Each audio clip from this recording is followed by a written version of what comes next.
guys, it's Jheniecee and I'm back with another video. Today we're going to be talking about Love is Blind UK. On Netflix, they released 4 new episodes on the 7th of August. So before we get into it, don't forget to subscribe to my channel, like this video, comment your thoughts because I really can't be talking to myself out here. Like, come on. And share this video. Let's get into it. So, Love is Blind UK. I have been waiting for this for so long as a UK person. I really just wanted to see what they would give and I have been pleasantly surprised.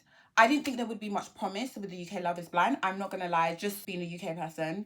I just didn't see much promise, but it really surprised me and I really enjoy it. I love the cast. There's a few people that are very questionable. We will get into it. But I have been very pleasantly surprised. I even watched it on a Ryanair flight and it made me enjoy my Ryanair flight. Can you imagine? If you've taken Ryanair, you know. So, yeah, we have 2 new hosts, Emma Willis, Matt Willis. Emma Willis is a presenter. She presents a lot in the UK, actually. She actually did Big Brother before the reboot. I actually like them as hosts. They have a lot of chemistry, in my opinion. I feel like they are a bit more authentic with the cast, even though we haven't seen them a lot. But yeah, let's get into the couples. So let's talk about Jasmine and Bobby. But I'm going to start off with Jasmine because she also had another connection. So Jasmine started off connecting with Sam. That's what we were shown. And you know what? Her spirit actually never took to Sam. Like, you could just tell. Her spirit never took to Sam. I like Jasmine because I feel like she was really serious and she was actually really there for love and she was really embracing the process. She did give Sam a chance. She gave him a few dates. But one thing that made me laugh here is every time that she would go on a date with Sam, he would always be like, hi. And she would always be like, you could see in her face, she was like, who is this? Even the way she would say hi, it was like, who is this?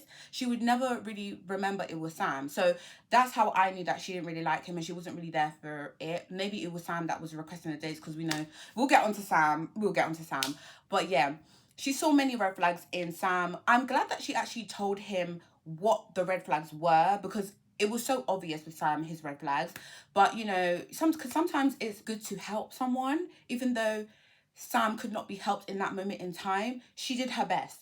And even her telling Nicole the red flags that she saw with Sam, she did her best. I feel like she's just generally a good person. I like Jasmine. I don't know. I just feel like she was very genuine. She was really embracing the process. She was there for the right reasons. And I'm glad that she found Bobby. I feel like her and Bobby are endgame. They're so cute. They're just cute together. Remember when Bobby proposed to Jasmine, the rap? Everyone was saying, I know everyone was saying it was cringy. I'm not gonna lie, even me, I was laughing because, but it was cute and she liked it. So that's all that matters. So yeah, I'm really hoping that they make it to the aisle and make it past the aisle because I really like them. I like Bobby. I think he's also there for the right reasons as well. We didn't see him connecting with anyone else, but you know, sometimes after the show they do say, oh, they connected with someone else but they just didn't show us. So I don't know, maybe he connected with somebody else. But I just love Bobby and Jasmine together. When they first met and, you know, he proposed to her and they were kissing and everything, I felt like I was interrupting. I really felt like I was interrupting. I was like, oh, guys. You know, it's like, oof. But yeah. Also, you know, when they went to Greece, you know, her and Bobby were together. She said that, you know, Bobby's not her usual type, the usual type she would go for. But she still found him hot. And that just shows that she's really embracing the process. She's there for the right reasons. She knows what Love is Blind is.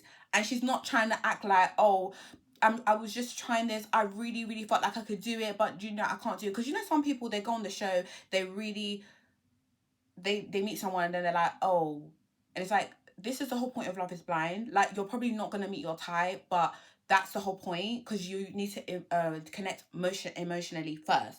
So I like the fact that, you know, she acknowledged that he wasn't a usual type, but it didn't matter.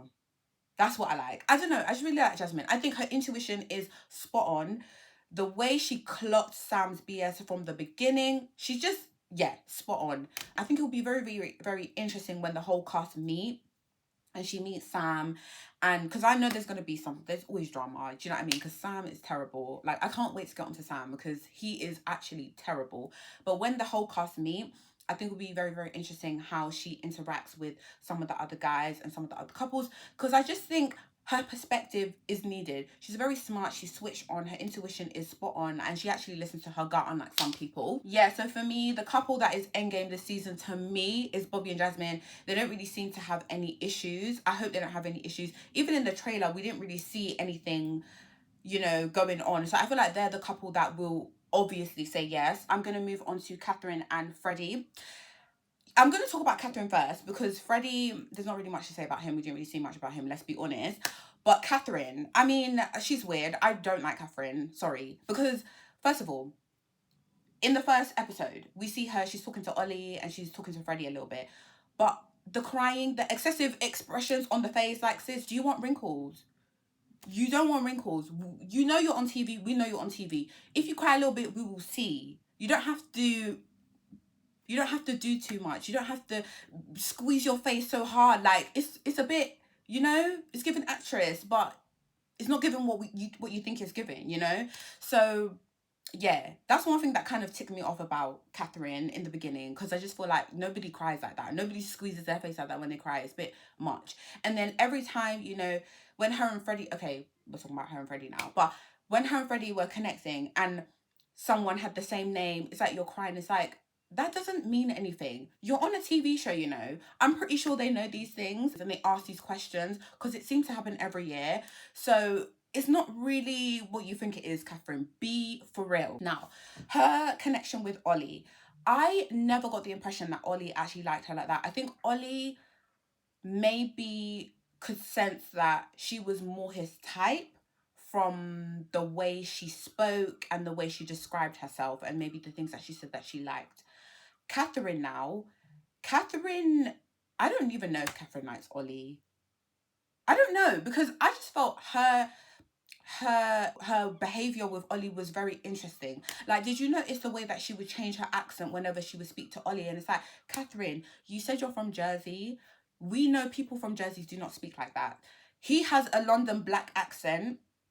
You do not have that. Because you're from Jersey, the London black accent is very distinct. Like, you don't really hear that accent elsewhere for people of black descent, you know? So I just thought, Katherine, why are you changing your accent? Like, please don't do that. I don't like it. I don't like it. I just don't like it. I don't know who you're trying to appeal to, but please don't do that. It just makes me feel very uncomfortable when people do things like that. Also, Katherine knew that Demi and Ollie were also having a connection. Do you remember, I can't remember which episode it was, but do you remember when Katherine said something about her mouth gets her into trouble? And I felt like she was trying to shade Demi. And I got the impression that she thinks she was better than Demi. I really didn't like that. And that's the very reason why when Ollie said in the penultimate date we were shown, yeah, he said, I think that the connection is just sexual. And then she was like, oh, okay, Katherine, we see you. You're on TV. You know you're on TV. So you know we will see you. These people, they won't spare you also. Do you know what I mean? These producers will not spare you. So we saw Ollie saying that. So now on your last day, when he is about to break up with you, you now interrupt him and break up with him first. I got the impression that Katherine knew from the penultimate date we were shown that he was probably going to break it off in the next date. She didn't want to lose to Demi, so she heard him begin to break it off and then she interrupted him and wanted to get the first word in. But little did you know, Katherine, is that you did him a favour. Because I'm pretty sure because Ollie seemed very uncomfortable with the fact that he had to do it. Because I think he knew that Katherine was his type, but it's Love is Blind and he had a better connection with Demi. So yeah, I think she knew that, and she probably didn't think she was going to lose to Demi. So that's why she decided to jump in and be delusional and act like, oh, he wasn't going to do that. But Katherine, we will see. You know you're on TV. We know you're on TV, so we will see the real. So yeah, I didn't really like Katherine for that, and it was a bit weird. Katherine and Freddy slightly. I think that Katherine didn't think Freddy would be her type. Do you know what I mean? I think Katherine didn't think Freddy was good looking. I think it's because he was such a decent guy in the pods. She just thought, you know, she didn't really think he was going to be much. I think she thought like, oh, he's one of those decent guys that are not good looking. Do you know what I mean? Do you know, she's lucky that Ollie broke it off her, because she actually really thought he was good looking. Like, she was even saying that he's hot and all that. She was all flustered and everything when they were in the bedroom together. So she's lucky that Ollie broke it off with her. This is why I'm not a fan of Katherine, because Katherine was not following the process of Love is Blind. You thought that you were going to find Ollie more attractive, which is why you wanted Ollie. But Freddie was better for you, but you didn't think he was as attractive. But so happened to, it just happened to be that you actually find him attractive and you just got lucky. That's what it is. Like, Ollie just did you a favor. I think Freddie's a good guy. He seems like a very, very decent guy. But I just hope that she's not playing games and she's serious, because he actually seems like a very, very decent guy. So I also felt like I was interrupting when Katherine and Freddie were in the bedroom. Also, I also want to know what her dynamic is with the other girls, because we didn't really see her. We saw her interact with the other girls, but not a lot. Do you know what I mean? And also, when her and Freddie were having their dinner, she said that she wasn't really looking forward to seeing the other girls or something like that, but she was looking forward to seeing the other guys. So to me, it's like Katherine is not a girl's girl. She's only excited to see the guys because she wants to see what Ollie looks like. Precisely. And that would be very, very interesting. The trailer looked like something that I didn't like. But honestly, I just really hope Ollie and Katherine don't make bad decisions, because we don't have time for that, honestly. Because I think Freddie is a good guy, Demi is a good girl. So yeah, no. I'm just going to briefly talk about their proposal. Their proposal was very, very cute. I thought she was going to explode when he proposed to her, because again, the facial expressions, the squeeze in the face, it was too much. Katherine, please. But yeah, their proposal was very, very cute. I think they both liked what they saw, and Katherine got lucky, because I don't think she thought she was gonna like what she saw, but she did. So yeah, she's lucky in that sense. But yeah, moving on to Demi and Olly. So I think Demi and Olly are a very cute couple. They suit very well. They seem very emotionally connected. I love Demi's personality. She seems like a really, really, really nice girl. But I do think that she is the insecure girl of the season. You know how there's always an insecure girl of the season? It's gonna be Demi. And they're always quite insufferable as time goes on. But actually, maybe she won't be as insufferable, because you know in the other seasons, Chelsea, she was insufferable from the get-go. But Demi hasn't been. So maybe she'll be the insecure girl, but just not insufferable, you know? I think Olly is a decent guy. I think he actually came on the show for the right reasons. I think he also had good intentions. But we will see, because you know the trailer, we will see whether his intentions are good or not. So yeah, I do think initially he has good intentions. He's on the show for the right reasons, and you know he's really attracted to Demi, and Demi's really attracted to him, which is perfect all round. But the trailer says otherwise, so I don't know. Maybe I don't know. I really don't know. I don't know, because as much as I say he came on the show for good intentions, and you know he seemed to have good intentions, I do see a little like I just see little things where, you know, he held on to Katherine for so long, for a bit too long, because I do think it was obvious that he didn't think Katherine was right for him, and Katherine wasn't the one. He just thought she was paying. He just knew she was going to be paying. That's why. And that's why he said the sexual thing, because he knew she was going to be paying. Like, maybe he just fell in, like, maybe he just thought her voice was paying and all that kind of stuff. So, yeah. So a little bit of the, you know, but the reason why I say he came in with good intentions is because he was holding on to Katherine because she thought she was paying, in my opinion. But he kept bringing himself back to the fact that he's on Love is Blind and it's about making a genuine connection.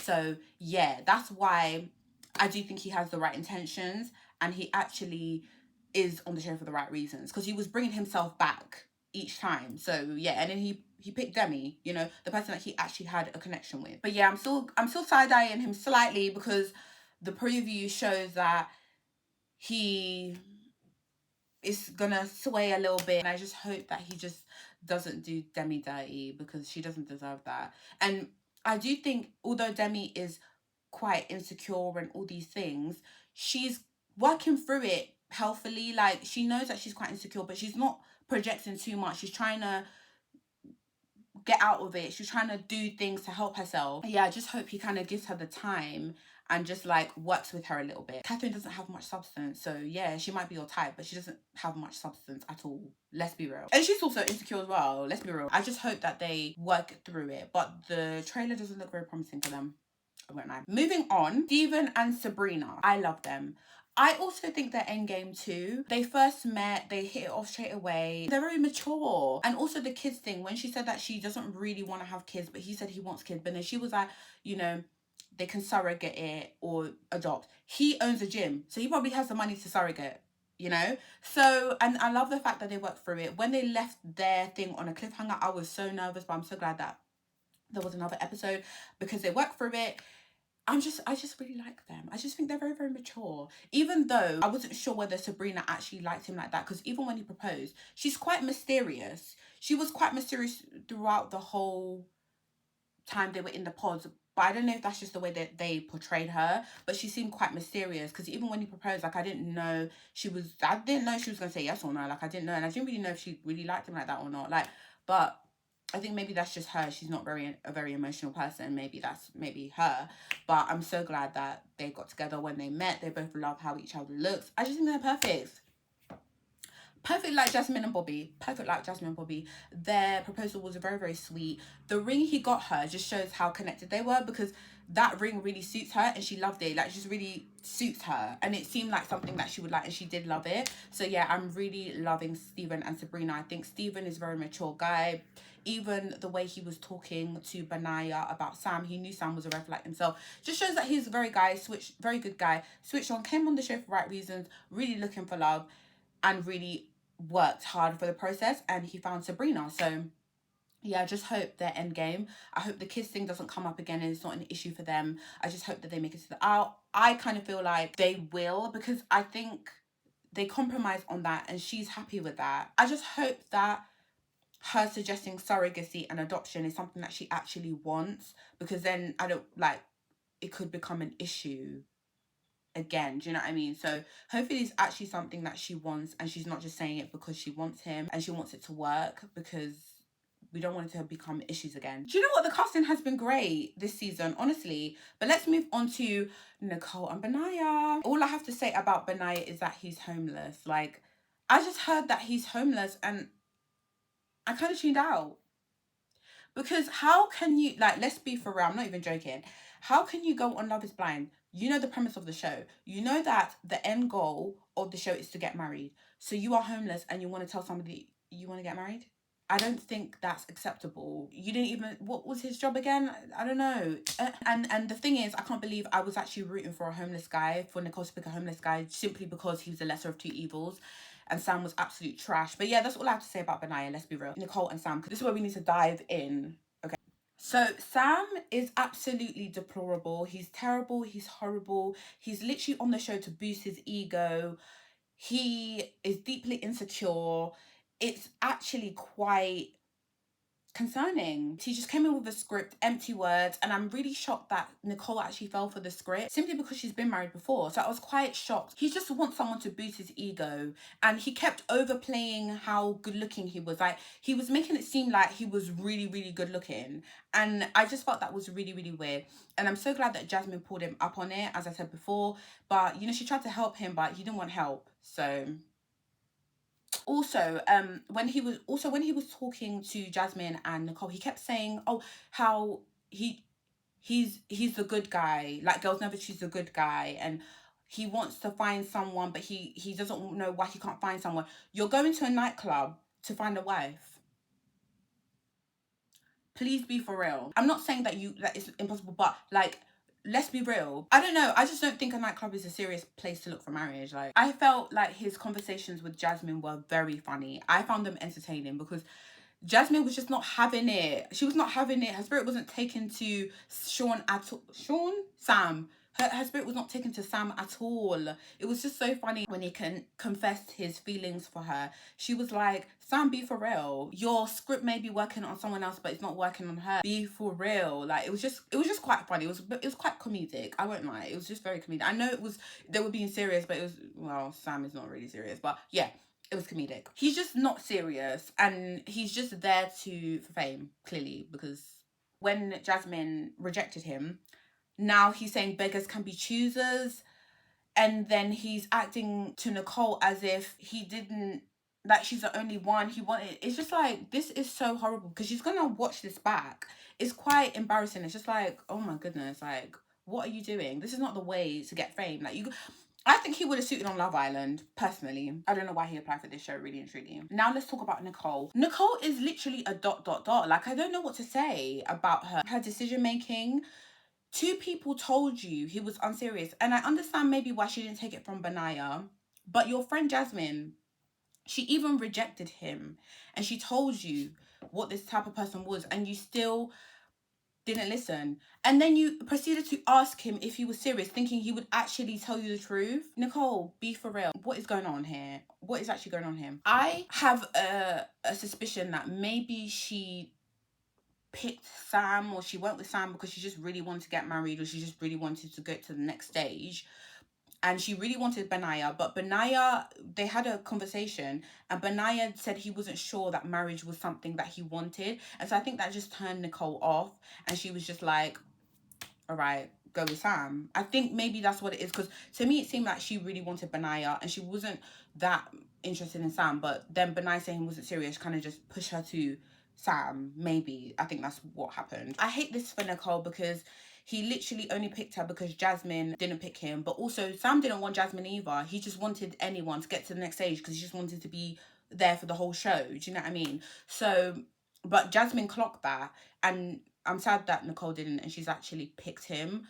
But we'll get onto the last bit of them. But yeah, I don't know. I hate this for Nicole. He gave you a smelly bracelet. When he said that he couldn't wait to pick up Nicole, she said she wasn't sure he could pick her up. And then he clearly was like, oh wait, what was that? So he clearly made it obvious that he's not there for the right reasons. Because why do you care if you can't pick her up? Like, and then even afterwards, he said to the boys, like, oh, it was why did he mention it to the boys? Because you're clearly, it said love is blind. That shouldn't be something that you should have just heard it. It should have gone out the other ear. You know what I mean? And the other guys clocked because it's love is blind. That's how I know the other guys are actually serious, because they clocked that. Like, why do you care? Because isn't it love is blind? I also don't think he knew she was black. When he proposed to her, I do think that the touching the wall thing was quite cute. That was probably the only cute thing that he's done. But then he ruined it by saying, I think I love you at the end. And then you could see the disappointment in her face. Like, what have I just done? She literally just accepted the proposal. And then afterwards he says, I think I love you. Sam, that's not cute. Saying I think I love you is not cute. It's not cute, especially after you propose to someone. What is going on here? You know what? As soon as Sam said, I think I love you, I saw the regret on Nicole's face. I know everyone's saying they saw the regret on Nicole's face when they met, but I saw the regret on her face when he said that. But then it's like, Nicole, you have to be savage. Just say, actually, take it back. I don't accept the proposal. Why? Just take it back. Like, you can't just do that. It's your life. You need to take ownership, girl. Come on. So yeah, they meet now. This was the funniest thing. I am sorry, I was laughing on the plane. It was funny. So they meet now. They're both in shock, and not in a good way. Sam is like, I didn't know this girl was black. Nicole was like, he made it seem like he was so good looking. She was disappointed. Oh my goodness, it was funny. Then they meet, they hug and everything. He proposes to her. He doesn't even put the ring on her finger. She takes the ring off and puts it on the wrong finger. And I'm thinking, why is this going like this? Why is this so messy? Like, she's so dramatic. It was funny, man. Then she realized it was on the wrong finger. Did he take it off her hand and then put it on the right? Why did you, Sam, not notice that it was on the wrong finger as well? Are you not the one that's supposed to put the ring on the finger? It was just a mess. Nicole's face was actually sending me. It was sending me. Like, the disappointment. I really wish I screenshotted it because it was so funny. It shouldn't be funny, but it was funny. It's just the whole interaction, the whole scene was funny. They sit down now. In the confessional, Sam says, I don't care what anyone says. She's beautiful. She's good looking. What do you mean by that? Okay. Then he goes, what colour are your eyes? Can you not see? That's not something that black people do, the eye colour thing, because we all have the same colour eyes. So it's not really something that we do. And then he says, boring brown. So I'm like, ugh, Nicole. But anyway, from that interaction, I knew she was not going to pursue things, because the disappointment on her face was not, there was no question about it. Even he said it's going to be okay, because they were both like, oh snap, like what have we done? He even said it's going to be okay, because you could see there was no question about her face. It was disappointment. It was disappointment and regret. So they leave now. They're both looking at each other like, what have we done? What have we actually done? It was hilarious. Then moving on, obviously the other couples, we've seen them go to the honeymoon suite, all these things. I'm thinking, where's Nicole and Sam? Nicole made the right decision. She decided not to go with Sam. And then she goes to meet up with Benaya. And then it ends. So I don't know if Benaya's going to choose her. I personally just think she should leave it, because Benai is homeless. Benai was a lesser of two evils. Benai said he wasn't ready, then suddenly he was. Who knows if he's been real? Who actually knows? Like, I have to say, he said, I think I love you again, when they actually dispersed. And I'm just like, Sam, this is not cute at all. Like, stop doing that. So Maria and Tom, they're an interesting couple. I personally think Tom is just horny, because I personally feel like he connected more emotionally with Natasha, but he had attraction to Maria, even though he hadn't seen her. I personally thought he was going to choose Natasha. I'm not going to lie. Like, the way that they showed their interactions, I actually thought he was going to pick Natasha. And when he didn't, I was actually quite shocked. But I do like them together. I think they really suit. So, yeah, I think they really suit. I do think, however, Tom led Natasha on a little bit. Like, I think maybe it's difficult because they don't know what decision to make. But I do feel like the way Natasha fell in love, it was kind of sad. Like, he waited for her to fall in love, then told her. And I just think, I don't know. I do think he connected really well with her. So I don't know. Kind of confused about their whole thing. Because I thought he connected better with Natasha. But he felt like he connected better with Maria. But then he also kind of gives the impression that he's just horny. So who knows with them two. I think their proposal was funny when they first met. It was funny, like, the red lipstick thing. It was so funny, and it was not coming off, but the proposal was sweet nevertheless. I don't know what to expect from them, I'm not gonna lie, because they didn't really show much of them. They showed a lot more of Tom and Natasha actually connecting emotionally, so we don't really know what to expect, I think, from Maria and Tom. So yeah, but I do think they're cute together, and I think Tom just is really, really horny. Yeah. Now I remember. The reason why I didn't think they connected properly is because when she said he was Muslim, he didn't seem sure about it, because obviously maybe they spoke more about it and they didn't show us that. So maybe that's why he kind of looked past it. Also, when she said that she wants to be a stay-at-home mom when her kids are young, he didn't really agree with that. But then we didn't see them work through it. So did they work through it? Who knows? That's why I said he's just horny. But yeah, so that is all. Guys, it was a great first 4 episodes. I loved it. Love is Blind never disappoints. Like, that's the one show that Netflix always gets right. It's just so good. Honestly, such a good show. And I can't wait for the next 4 episodes. I don't know what to expect, because the preview was very, very messy. The only thing that we got to see was Ollie meeting Katherine and Rachel talking to Benaya. So, yeah. And then Katherine and Freddy are having some issues. So I cannot wait. I just know that it's going to be good, because this has been a great first 4 episodes. They know what they're doing, Netflix, when it comes to Love is Blind. I loved it. But yeah, thank you guys for watching this video. This is quite a long video for me, but there was so much to talk about. And I thank you guys for watching if you got to the end. Don't forget again to subscribe to my channel, like this video, comment your thoughts, because we need to talk. I can't be talking to myself, and share this video. And I'll see you guys in the next one, because I'm definitely going to be reviewing the next 5 episodes and the last 2. So yeah, bye.